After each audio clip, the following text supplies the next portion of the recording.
Thank you. Thank you so much, Ryan, for that. And welcome to Titan Talks. And Barbara, thank you so much for coming and being our first guest. I want to tell them how you got me here. I'm going to tell that story, but I have a question first. Who has read Barbara's book? Who has read it? All right, guys, we have some work to do, because if you haven't read this book, you need to order it. It's a great read, even if you're not getting into real estate. There's so many great stories in here, so I encourage you to get this book, Shark Tales, or if you don't have big breasts, put ribbons on your ponytails. It's the same book, but they're great. I love them. But I want to I'm going to surprise Barbara right now. When I started as a manager, my first day, what arrived on my desk was this, with a note, inside, inscription from Barbara. Oh, really? Oh, yes. It says, "For Bess, here's wishing you the best of luck managing my wonderful people. Treat each of them like the treasures they are. Love, Barbara." So this is Barbara, right? And that's exactly how Barbara ran her business. When I was there as an agent and I was expecting, and I had a huge stomach and pregnant with my son who's almost 20 now, Barbara ran up to me. I was in the lobby, and she put her hands on my stomach and came up to me and asked me how... I'd be sued for that today. Yes, that's right. And so, but that's how Barbara Corcoran operates. She sees people, she takes care of people, she raises the level of everything. So I'm so excited to have you here today. It's really an honor. And if you want to tell that story about how I got her here, we'll talk about that later. Okay. Sorry, we're going to have to get into that later. I want to talk first about a story in this book when Barbara was first starting in real estate, and she had a little bit of money, and she wanted to buy a new coat, and she marched over to Bergdorf Goodman's, and she says she was the flashiest coat on the floor, curly brown with white fur, diamond buttons going down, big shoulder pads, and so she bought this coat. And it was her brand. It was a statement. And everybody knew Barbara with this coat on. And I love that story because you have to invest in yourself, your own brand. And you are a mastermind at that. No one does it better than you. And I want to know, where did you get that from? Talk to us about that a little bit. Yeah, I think, where did I get my ability to brand from? It's a great question. My earliest recollection was I was the entertainer in my neighborhood. We had 10 kids. We all play our games on the block. But all the kids in town wanted to play on my block because I made phenomenal chalk games. Like circular games, every square you had to do something different. I put different colors with chalk. And I found it was my way to make friends. Hey, how are you doing? I've seen more familiar faces. And I realized if I had a gimmick, I would have friends. I was rather shy, didn't know how else to do it, but I was very popular. I had a different situation at school, however. I was the dumb kid. I couldn't read. I couldn't write. The kids laughed at me. So I almost had two personalities, you know? Mm. And I realized my power tool was dreaming up some kind of gimmick that could entertain people. And I did it for my entire life. I had 22 jobs by the time I turned 23. I know because I counted them once. But I realized in every job that I excelled at, not important jobs, menial jobs, it was because of my personality and my ability to entertain. And if you think about marketing, it's nothing more than catching someone's attention and holding it and having them look at you versus the next guy. And so I've always been able to get attention. Yeah. I should mention one other thing. You know, as one of 10 children, you have a huge advantage in getting attention because you have 2 parents and you have 10 kids who want their attention. And so I competed for attention with my mother and father. And I didn't often win. We all won. We were all competitive. But I had early grooming on getting attention, and that's what marketing is. I think that was your question, marketing, Yeah, it was. Right? I mean, that's how you knew to stand out. You went and you got a coat. You said, I'm going to get the flashiest girl in the room. That's the coat. Yeah. And you knew when you walked down the street, everybody was going to say, that's Barbara because of your coat. So you had that early on. Yeah. I might also add, not to get you away from your second question, but I might also add I bought that coat for $340 out of my first $350 commission check. So I had that check in my hand, and rather than thinking, what should I do with it, buy another ad in the New York Times or pay the rent next month, I thought, I got the money for a coat. And anyone else would think randomly or recklessly spending money like that would be stupid. I found in that coat I was the cat's meow. It was so god-awful tasteless, in hindsight. But I wrapped myself in it. I was no longer that kid from New Jersey. I was the fancy lady in New York. And so even that was a marketing trick, sort of, right? And it was an investment in yourself. Yes, it was. Right? I also wanted to show off. Yes, exactly. Why not? Well, Barbara, the famous story is that you built the group with a $1,000 loan. You turned it into a $5 billion company. And so I keep going back to the book because it's got so many beautiful lessons. At the end of the book, when you sell the company, if you look at your bank statement and you see that number and it blows your mind, and you say, it all came down to Mom. She never said I couldn't. She only told me I could, which was very moving to me and beautiful. And so I want you to talk a little bit about how your upbringing and how that inspired you and how you were able to do so much from parents who really believed in you and trusted you. Well, I think as people, all we really need is one person in our court, firmly in our court, with our back, and you're loved top to bottom. Now, I happen to have the good luck of having two parents like that. Think of the richness of having two parents who love me, right? And with having such a difficult time in school, I just really had a hard time thinking well of myself, because you define yourself by the school, the classroom, that narrow definition with math and reading, and I was a dunce. But thank God I had my mother, because when I came home from school, she always told me I was a genius. I guess she made that shit up, But I believed her somehow, so I could be that Barbara versus the other Barbara. But my mother had unbelievable skills. If I had competed with her, she would have put me out of business. She had an organizational strength that I've never seen in my life, actually. She had systems for everything. She ran our 2-bedroom household with 10 kids, think of that, like a boot camp. Everything had a drawer, everything had a color-coded, everything. She was like an organizational genius, so nothing was out of place. But my mother's other great strength was with people. She was not only popular in our town, everyone went to her for advice, but with her children, she believed that each of us had a unique gift.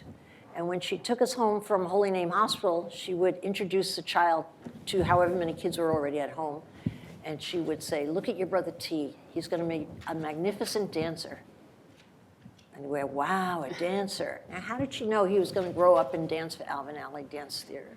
Wow. Because she said he had fat legs and he was kicking like hell. But she labeled each child with a certain gift and then told us about that gift and put us to perform that gift. She said, my gift was my imagination. It was her idea to have me make the chalk games. It was her idea to have me open a rock store. It was her idea with all the wacky stuff. But in enabling us to have our own little platforms as one of 10, she built each of us. And the other thing she did was, as you get older, you appreciate what your parents did well. You forget about what they didn't do well. I'm sure she did something wrong.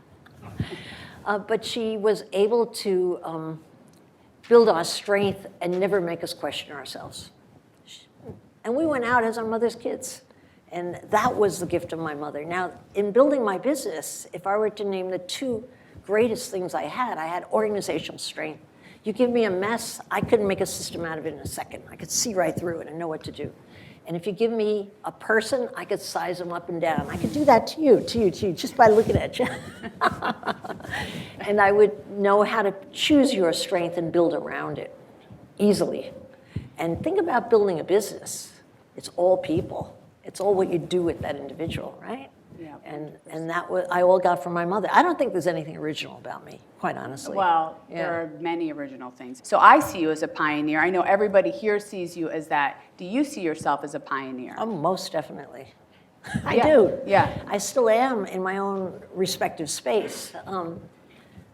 It was easy for me to be a pioneer, if you think about it, because I started in the old boys club. I wasn't welcome. I wasn't acknowledged. I wasn't respected. And you know what the upside of all that is? You're free to do as you want. If I had had privileged parents and expectations and money, a lot of what I would have attempted to do would not have been pioneering. I would have saved money, not want to embarrass anybody. I would have had attorneys or accountants to vet things through, like the big guys had. I was free as a bird.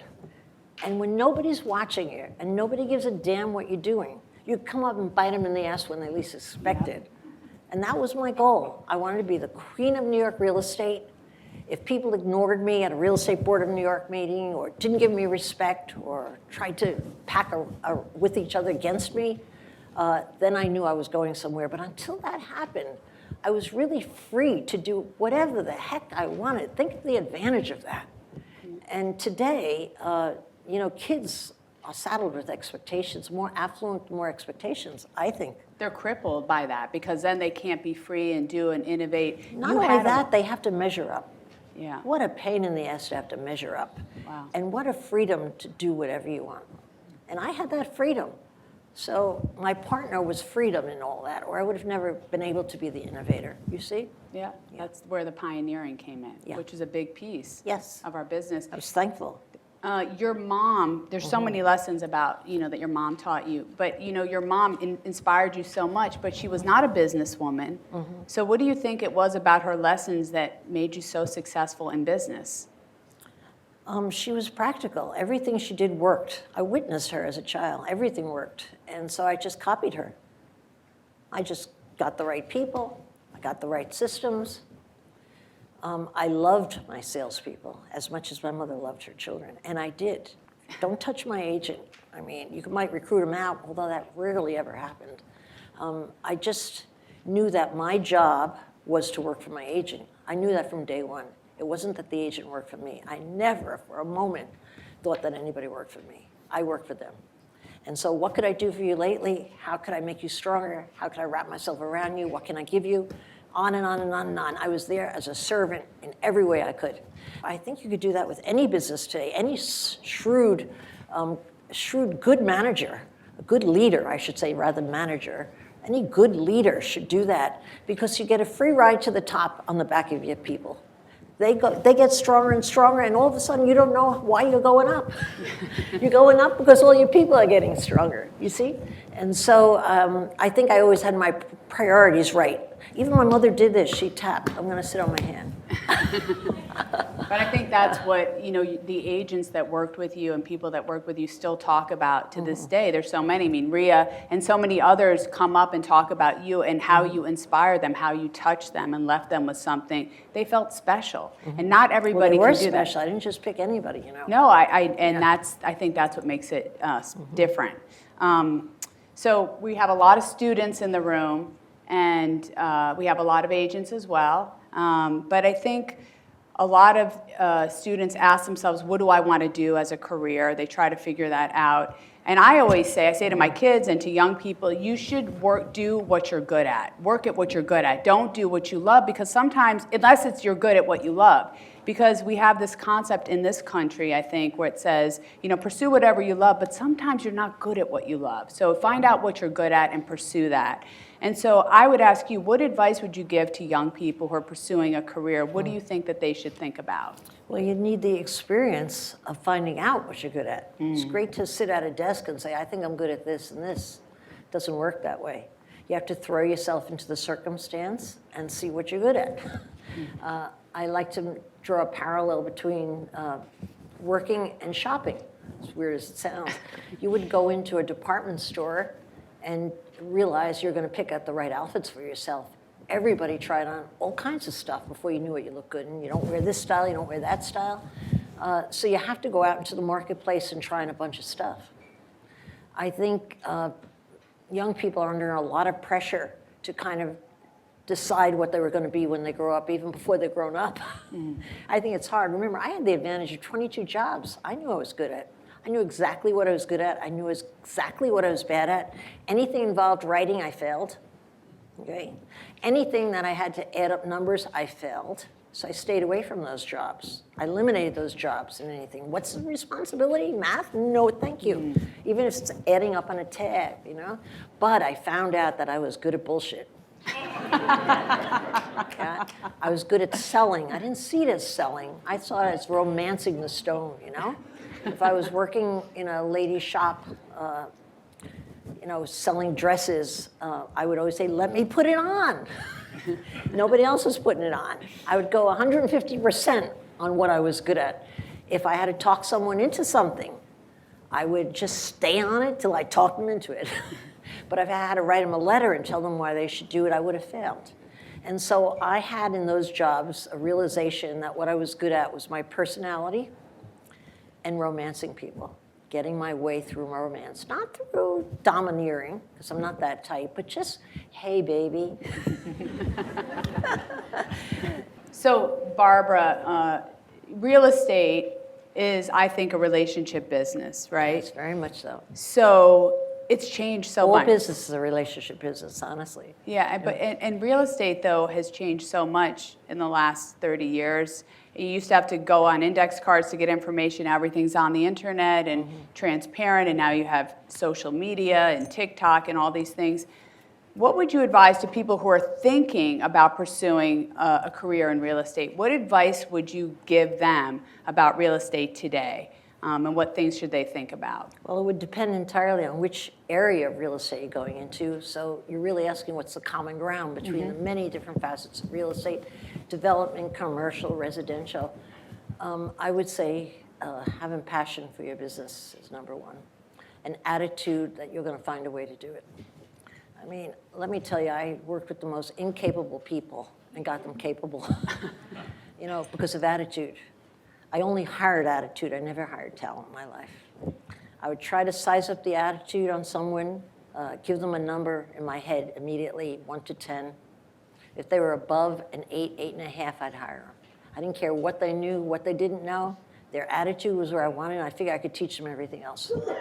So I think we are in a world where you want to have information and do the right things. I think most of success is about attitude. You know, maybe that sounds trite. No, it's true. I mean, Hall always says that. He hires for personality, and always. Hall Wilkie was a hell of a competitor. Yes. I don't still like you, Hall. But you have beautiful eyes. He does have those He does have those blue eyes. He does have those blue eyes. All right, so we know that rejection, we've all been rejected before, is a vital part of the learning process when it comes to learning. And you've been very open about when you first got onto, or we're going to do Shark Tank, that you almost got cut from it, but then you ended up working with the producers and making it happen. How did you do that? How did you get them to reconsider you again? I did what I did very well my whole life, stand back up. You know, when I was hired for Shark Tank, when they sent me the contract, I signed it without reading it. I sign all contracts without reading it. Takes too long to read it. I sent it right back, 1-day delivery, and I told all my friends, I'm going to Hollywood. I went back to Bergdorf's and bought a full leather set of luggage. I bought new outfits to sign autographs. In my little head, I was already in Hollywood. So after doing those embarrassing announcements, I got another call saying we changed our mind. We hired another woman for the one lone female seat. I couldn't believe it. I remember saying to the assistant to Mark Burnett, that can't be. I pictured it. Everything I picture always comes through. Now, that can't be. That can't be. She finally got rid of me. And then I sat at the desk feeling sorry for myself. Because I was so excited. It was my next big step in the media world. I was a daytime consultant on real estate on the Today Show, and this was my big chance. However, I brushed myself off in about 30 seconds. That's about what I give myself to feel sorry for myself. And then I sat down and wrote an email. Dear Mark, I understand, not exactly, but I'll give you the gist of it. I understand you've asked another girl to dance instead of me, but I'm much more accustomed. And I appreciate you using me as a fallback. Would you believe they actually had the nerve to say you're our fallback? I said, but I'm much more accustomed to coming in first. I consider your rejection a lucky charm. All the best things in my life happened on the heels of rejection. When? Starting with Sister Stella Marie telling me I'd always be stupid, she was wrong. I know how to read and write. When Donald Trump said I'd never see a penny of the $4 million commission he owed me, I sued him in federal court and won every dime. That's in here, guys, by the way. You know, I went through the things, like four of it.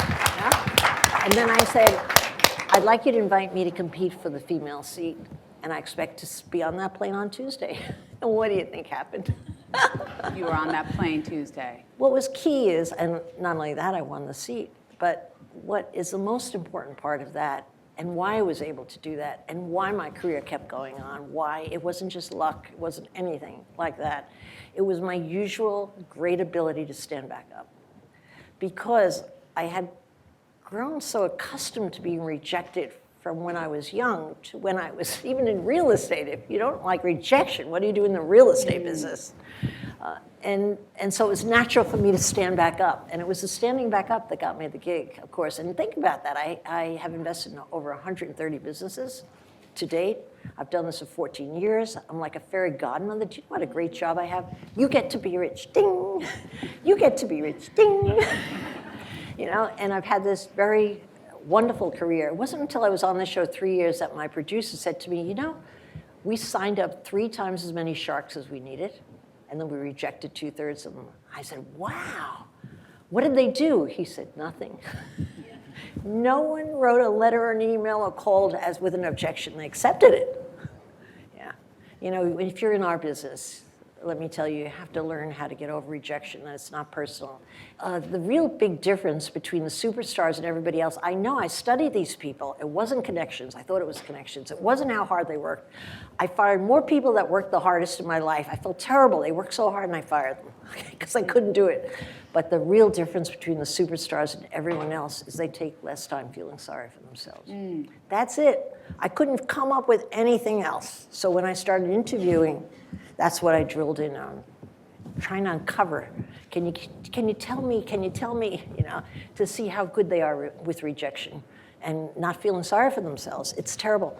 I hire people. I choose partners. And what do I base my decision on? The business? No. The production? No. Do they know this? No. All I do is sit there in my seat and I think to myself, how good are they at getting back up? Because when they're good at getting back up, I make money. And when they don't, no, I don't make any money. When they play victim, even on the smallest way, I never make money. Yeah. I need someone who doesn't feel sorry for themselves. That's it. Well, resilience, right? Yeah. Resilience is a muscle. You have to use it. Yeah, but a quick resilience, you know, like, the hell with them. Move on. You know? But a lot of people are unable, as you know, to do that. People it's practice, though. It's practice. It is practice. It's not a God-given gift. No. It's just practice. Well, yeah. you talk, not to bring this up, I wasn't going to, but you talk about this when you had a boyfriend, Ray, and he broke up with you and he left you for your secretary, Tina. Yes. And you say, there's a line in here that I underlined that you said, I felt I had no value without Ray. And I thought, how many people? Silly girl. I thought, but you took one day to feel sorry for yourself. One day you didn't go to work, and then you said, I'm back, I'm going to work, and you moved on. Yeah. But that magic at that young age is unusual. Because you take a minute to mope, you feel bad, you feel sorry for yourself, but you got to snap back. You got to keep going. Yeah, but I was already 30. When Ramon Simone left me, I was 30 years old. By 30, I felt like I was 80. I'd been around the block. You had a lot of jobs. Not in a sexual way. But I had been, you know. And so that rejection, but I have to tell you, he gave me a gift that would have lifted anyone up. When we divided the company on that Friday afternoon, which took about an hour flat, you pick one person, I pick one person, you pick one person. We had 14 people, we each left with 7 people. I had to move out, he wanted to stay. But on the way out the door, he said, because I shocked him, I don't blame him, actually. He was a lovely man and my boyfriend, of course, for 7 years. But on the way out the door, he said to me, you know, you'll never succeed without me. And you want to know? I wanted to bend down and kiss that man's feet because I felt it in my chest. I thought, I won't use the F word, but I said, I'd rather die than let you see me not succeed. And he gave me an insurance policy that set me up for life. So if I wasn't already good with rejection, that put a steel in my back. You know what I mean? I'm not quite sure I would have gone through the tough times of building a business. You know, we had so many of them, bankruptcy, the stock market, 9/11, we had millions of them. I was always on the verge of bankruptcy because I was always overextended. But I would think of Ray's words and go, I got to try one more thing. And that one more thing would always work.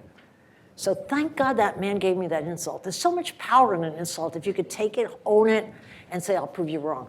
I love that. I love that. There's actually a quote in here This is like a book review. I can't help it. I have to say, Barbara, this is such a good book because it has so many, it's just common sense, these lessons. But you say, I find that every big success happens after I think I've exhausted 100% of my options. For me, success only happens when I give another 10%, which is just what you were saying.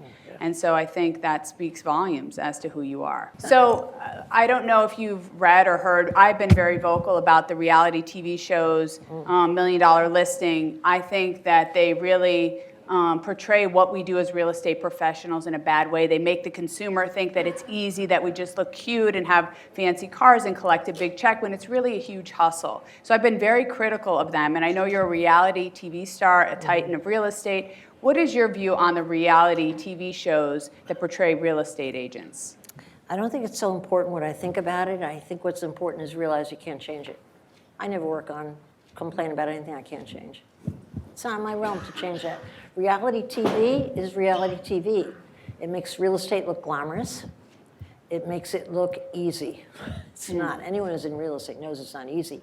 It makes superstars out of the reality TV stars. Their business comes at them that they don't deserve because people just want to associate with them. They got lucky, you're not lucky because you're not the guy on the show, you know? All right, but the fact of the matter is it brings people into real estate. That's the silver lining of this. It's exactly a parallel to Shark Tank. Shark Tank makes it look like starting the business is a big kahuna. If you have the right idea, I can tell you after investing in all those businesses has nothing to do with success. Success has to do with building the business. Can you do it? Not having the idea. It's meaningless, okay? And much like the real estate reality TV, it's not going to change, but it brings entrepreneurs into my space. It builds entrepreneurs that would have never thought of starting the business because they see this fantasy world of being an entrepreneur and they say, I'm going to do that. I mean, I have kids all the time saying, I'm going to be an entrepreneur, I'm going to be an entrepreneur. We never heard that before Shark Tank. So reality TV and real estate's the same way. It's bringing people in. Some people will leave with too much money they don't deserve, the stars themselves. It makes it look easy, but who cares? You can't change it. It glamorizes it, and you can't change it. So you might as well just laugh about it and maybe try to become a reality TV star. Would be a smart move. I think my criticism has been because I think it takes away from how hard it is to be a real estate agent. It's, as you know, 7 days a week. You have to have the hustle, muscle. You only get paid for what you the results. Yes. And I think it's such a poor portrayal of what we do that it takes professionalism, ethics, all these things. So that's why I've just been critical. I think it's great that some people make a lot of money and do that. But I say to consumers, that is not what it's about. Even though they portray that, it's like those housewives on TV. They don't wake up, you don't wake up with a stylist and your makeup done. I mean, you got the dog barking, you got the kid with the diaper. I mean, life is messy. And so that's the only thing with reality. It's not really reality. That's all. I wholeheartedly agree with you, but think of the angst you feel in having that opinion. You're better off laughing it off. Yeah. And say, isn't it crazy? Yeah, I guess. And moving on. I might have to have a drink for that. Yeah. I don't know, Barbara. You're better than me. I get too annoyed with it, but yes. So let me shift gears a little bit. I love there's a story about, which you probably heard, the bird on the tree doesn't worry about the branch breaking because the bird's trust is in its own wings, not on the branch, right? Beautiful. And I think that today with young people, there's so much chaos and riffraff, and I think we're in this comparison quicksand with social media, right? And everybody's looking at everything else, and also people are pulling on others for their own happiness, you know, like a boyfriend or material things, and young people do that because they can't help it. It's social media. My question to you is, to a lot of these young people and students out there, what would you say to them as to, like the bird on the tree, you know, stay in control of yourself, put power into yourself versus other things? What would you say to inspire them for their futures? What should they think about? How do they not get caught up in the mess of the everyday and the social media? Well, let me share a story with you that might be helpful. First of all, you can't look right and left. You can't. You start comparing yourself to everybody else, you're minding their business, not your own. It's stupid. It's just downright stupid, okay? But how do you avoid it when so much is in your face, right? I had an interesting life lesson. I guess I was in business 7 or 8 years. We were probably 13 in our marketplace in the pecking order, then we were 9, then we were 8. And by the time we were 7, boy, oh boy, I thought, you know what, we're gonna make it. We're gonna make it to the top spot. I'm gonna be the queen like I wanted to be. And when I published the Corcoran report on 11 sales, God forbid why they ever published it, I'll never know. The New York Times wrote about it. Goes to show you, they'll write about anything. However, once that was done and the reporters were coming to me for a lot of comment, I thought, you know what I'm going to do? I'm going to study my competition. I knew what Hall Wilkie's listings were by price, by area of town, by who the agent was. I had massive charts. I knew what Douglas Elliman, all the people above me, I charted them out. I did it by the month with Esther Kaplan, who is my partner in the business. Charted out every month. You asked me any question about our competitors, I was like a walking genius. This kid who couldn't even study in school. That was the only year I didn't pull ahead. I started in 12th position, I ended the year in 12th position. Proving that I was so busy watching everything else that I wasn't doing my own knitting, okay?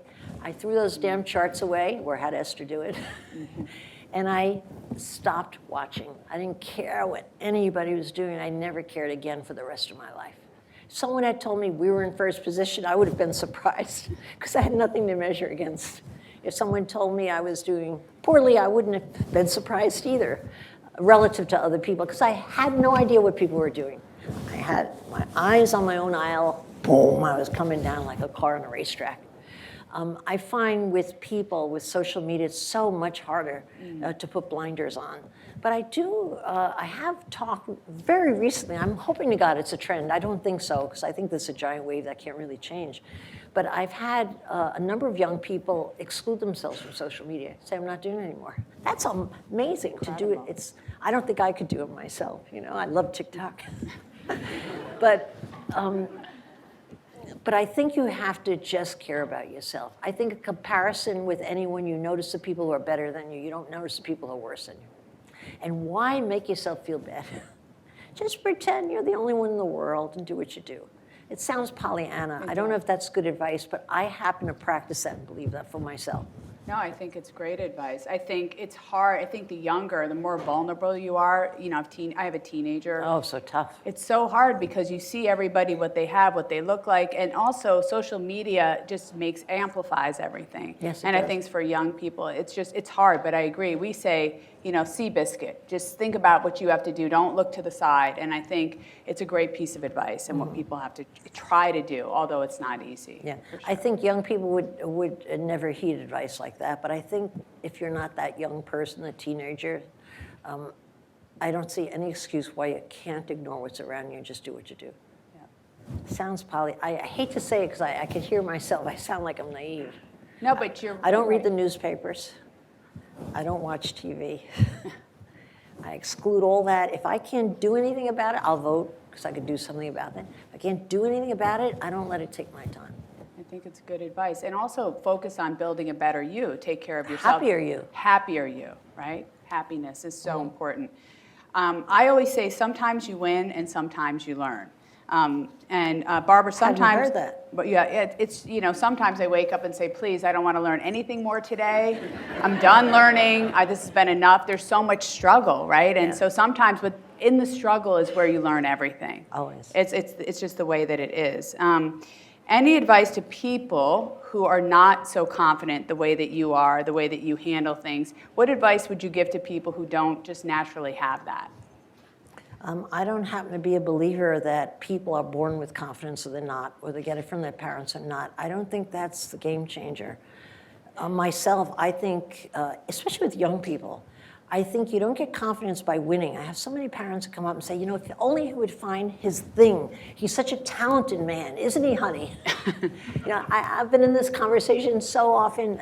If only he would find his thing. Could you help him find his thing? How does a young person find his thing without going out and trying a lot of stuff out, right? So in my opinion, you find confidence by knowing that no matter what happens, you try the hardest. I know that sounds corny. No, but it's true. But it is true. I have practiced my entire life at trying. You know, sometimes you win. I would call it sometimes you lose. You're kinder than I. Okay. But you know what? I have to just know that no matter what, I will out-try anybody. Like, be a sucker and keep trying, keep trying. And in knowing that, that's where my confidence comes from. I know no matter what I confront, I'll out-try anybody. And if by knowing I can out-try anybody, I'm going to be much more successful than the next guy. Lose a lot, but my scorecard's going to be much better in the end. Yeah, so I think teaching people, or adults, teaching yourself, that you must try. You must keep trying and not hoping for a positive result even. Do you know what I do now in my business? I try everything. The stuff I try, I should be put in jail for. Honestly, it makes no sense. But I think of my office as a giant research and development company. We're not, we're in the media business. We try meta brokerage. God, what a waste. I've even been studying it, okay? We try phone booths in Central Park giving advice. I make an ass of myself constantly. And out of all those tries, maybe 12 tries, I'll get maybe 2 hits. But I have 2 hits because I'm not ashamed to try. And that's the way I see myself. I'll try anything. I'll persist and try anything. And I believe that's what builds confidence. I've never been able to get confidence from having a success. In fact, when I've had a success, it makes me feel more insecure. Weird thing about me. Like, what's my next success? Uh-oh, what am I going to do now? So I'm never satisfied. I'm not that type of person that gets satisfied. But I get great satisfaction just saying, looking at you, you're my competitor, and go, I know I could out-try you on anything. That's where I get my confidence from. And I think that's true of most people, especially young people, the habit of trying. Yeah. Perseverance. Yeah. Right? Not giving up. Persevering, I guess it sounds more daunting. Yeah. Perseverance means it seems you're gonna bring the boar in, kill him. Yeah. Trying. Yeah. Over and over. Well, some of the things that have changed for me as a leader when I first started out is I had not a lot of patience and I was more reactive. And I have learned to take space and think about how I want to respond to things. And I've improved. I've gotten better over time. You've worked on it. Wondering how you have changed as a leader throughout your career. How do you think you've evolved and changed and grown? Well, I wish I could parallel you. I think I'm a worse leader, honestly, because I'm more impatient. I'm grumpy as I get older. I don't know why. My changes are behind me. I have nothing to be grumpy about. But I'm grumpier as I get older, and I'm less patient with people. And so I've gotten better at hiding it. Okay, but not changing it necessarily. That has made me less a good leader, but how I compensate for that, or I like to tell myself how I compensate, is I'm better at throwing the ball of wax to somebody and say, take it away. Really delegating it, and throwing another ball of wax until I see what they're made of. I overindulge people in challenge, and they grow very fast, whereas it used to be me coaching them. I don't have that patience. You don't have that patience anymore. Yeah. Well, you often say you don't have to get it right, you just have to get it going. I just have a belief that the minute you have an idea, you have to get it going. What happens, sadly, with an educated society is people analyze. The ability to not analyze was my greatest forte in building my business. It's my greatest forte now. Because while my competitors analyzed and checked with their accountants, and checked with their attorneys, and had the committee meetings, I was out on the street with the idea. Boom, boom, boom. I think the second you have an idea, you get out in the street, run with it, try it out. Because out of all those things you run out on the street with, you're going to get like 60% of them, while everybody else is thinking about it. Thinking about it is the biggest obstacle to entrepreneurship in my field right now. I'm in the entrepreneur space. Entrepreneurs who think things through and make a great business plan and spend 6 months have a better chance of never doing it than the guy who has no business plan and runs out with it. Okay? And why I don't believe at all in business plans, unless you're raising funds and you have to put something fancy on a board and stuff. But if you're a real entrepreneur, I find in my space, you just get out and you try it, and that's your business plan. You get out in the street and see what works, what doesn't work, how you could change it. But if you're at your desk analyzing it to death, you never come up with the answers, you know? It's a bob and weave game. That's what you got to do. You just got to get out there and do and get it going. Get it going. Get some momentum. Get it going. Thank you for bringing me back to my words. Get it going. Get right? it going. Yeah. Did you say get it going? Get it going. Yeah, get it going. Get it going. Get it going. No, get it going. Barbara, talk to us about how you deal with a bully. How do you handle a bully? I mean, so many times kids have this in school. We know it's an epidemic, you know, kids that bully other kids, which is so not nice. But as you get older too, there's sort of this meanness and not nice behavior that we see. How do you deal with a bully? Well, first of all, if someone's bullying, you got something that they have. They're jealous. Either jealous or they've paid attention. So I'm complimenting, and I really am. I know if someone is mimicking me, stealing my idea, bullying me, they're jealous, they're insecure. And so I move on. I don't give any heedance.